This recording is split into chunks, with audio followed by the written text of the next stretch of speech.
텔로미어가 길다는 것은 어떤 의미일까요? 여기에 한 여자아이가 있습니다. 12세인 로비는 달리기 경주 출발 신호가 울리기를 기다리고 있습니다. 로비는 날씬하고 건강합니다. 그런데 반의 다른 여자아이들이 로빈보다 더 앞서 달립니다. 로비는 따라잡으려 애쓰지만 젓갈색 경주로를 따라 아이들은 점점 더 멀어져 갑니다. 경주가 끝난 지 한참 뒤까지 로비는 헉헉거리면서 가쁘게 숨을 쉬고 있습니다. 13살이 되자 로빈의 갈색 머리에 회색을 띤 가닥이 하나 나타납니다. 피부도 변합니다. 정상활동을 하는 날에도 팔다리에 짙게 멍든 자국이 생기곤 합니다. 아직 10대인데도 불구하고 기력이 딸리고 머리가 새고 피부가 허약한 상태입니다. 로빈은 희귀한 텔로미어 장애를 안고 있다라고 얘기를 합니다. 텔로미어의 길이가 극도로 짧은 유전적 장애입니다. 그 결과 세포가 일찍 늙기도 합니다.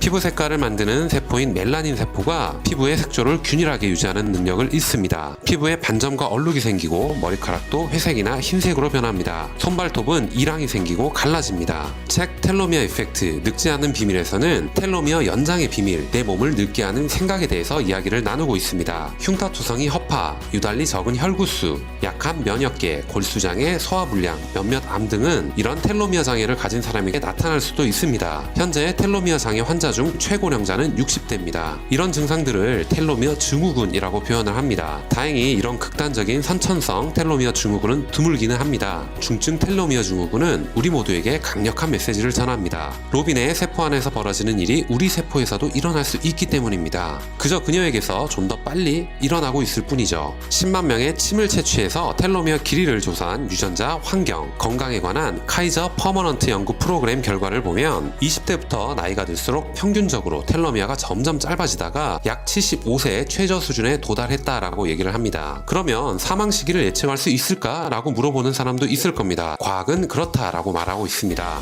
2015년 코펜하겐에서 6만 4천 명이 넘는 사람들을 대상으로 연구 결과가 나왔습니다. 텔로미어가 짧을수록 더 일찍 사망함을 보여주는 그래프입니다. 텔로미어가 가장 긴 이들이 가장 건강하고 짧을수록 병에 걸리고 사망할 확률도 높습니다. 나이, 성별, 인종과 민족, 교육 수준, 흡연, 신체활동, 음주, 체질량 지수 등 수명에 차이를 낳을 가능성이 있는 모든 요인들을 고려한 뒤에도 이런 결과가 나왔습니다. 하지만 책에서는 이렇게 얘기를 합니다. 우리는 텔로미어에 관한 지식을 이용해서 건강의 흐름을 바꿀 수 있다. 내 몸을 늙게 하는 생각이란 부분에 있어서 내가 스트레스를 어떻게 받느냐에 따라서 텔로미어의 길이도 달라진다라고 얘기를 하고 있습니다. 우리가 스트레스를 어떤 식으로 경험하고 어떻게 하면 그 경험을 자신의 텔로미어에 더 건강하고 자신의 일상생활에 더 유익한 방향으로 돌릴 수 있을지에 관한 새로운 깨달음을 전하고 있습니다. 스트레스는 피할 수 없는 부분이기도 합니다. 적은 용량의 스트레스는 텔로미어를 위험하게 하지는 않습니다. 사실 단기적이고 대처할 수 있는 스트레스 요인들은 우리에게 건강할 수도 있는 것입니다. 하지만 여러 해 동안 계속되는 고용량의 만성 스트레스는 텔로미어에 큰 피해를 줄 것이다 라고 얘기를 하네요. 믿어지지 않겠지만 스트레스를 긍정적인 연료 공급원으로 삼는 법을 배울 수도 있습니다. 또 텔로미어를 보호하는 일을 돕는 방패로 삼을 수도 있습니다. 여기서 우리는 궁금해집니다. 어떤 사람은 왜 스트레스를 덜 느낄까? 실험 결과 우리는 비록 모든 사람이 얼마간 스트레스를 느꼈지만 모두가 동일한 유형의 스트레스 반응을 일으킨 것은 아님을 발견했다라고 얘기를 합니다. 여기에는 두 종류의 반응이 있다라고 얘기를 합니다. 하나는 위협을 받는 느낌, 지거나 창피한 꼴을 당하지 않을까 하는 두려움이 특징입니다. 다른 하나는 좋은 결과를 낼 것이라는 자신감과 도전받는 느낌이 특징입니다. 이것을 위협 반응과 도전 반응이라고 얘기를 하고 있습니다.